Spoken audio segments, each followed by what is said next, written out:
পৃথিবীতে ছোট বড় মিলিয়ে 4000-এরও বেশি ধর্ম রয়েছে, তবে প্রধান ধর্মগুলো সাধারণত 8 থেকে 10টির মধ্যে সীমাবদ্ধ। এর মধ্যে কোন ধর্মের মানুষ কত এবং কোন ধর্মের অনুসারী সবথেকে বেশি? ইসলাম, হিন্দু, বৌদ্ধ, খ্রিস্টান। চলুন আজ আমরা জেনে নিই বর্তমান পৃথিবীতে কোন ধর্মের অনুসারী সবথেকে বেশি। সবথেকে বেশি রয়েছে খ্রিস্টান ধর্মের অনুসারী, আর এর বর্তমান সংখ্যা 2.3 বিলিয়ন। আর এই ধর্মের বেশিরভাগই মানুষ যুক্তরাষ্ট্রে বসবাস করে।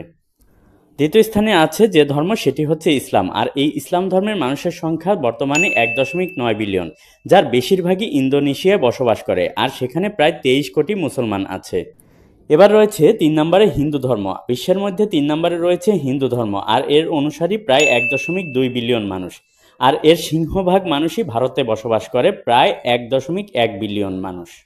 নাম্বার 4-এ আছে বৌদ্ধ ধর্ম, আর এই ধর্মের অনুসারী আছে সারা বিশ্বে প্রায় 500 মিলিয়নের মতো, আর এর মধ্যে সবথেকে বেশি বসবাস করে চীনে, যা প্রায় 23 কোটির মতো। নাম্বার 5-এ আছে ইহুদি ধর্ম, আর ইহুদি ধর্মের অনুসারী 15 মিলিয়ন, যার বেশিরভাগই বসবাস করে ইসরায়েলে, সেখানে প্রায় 70 লাখ ইহুদি রয়েছে। এছাড়াও আরও আছে শিখ ধর্ম, যার অনুসারী 30 মিলিয়নেরও বেশি, যার বেশিরভাগই ভারতের পাঞ্জাব প্রদেশে বসবাস করেন, আর এখানে আছে প্রায় 2.5 কোটি শিখ ধর্মের মানুষ।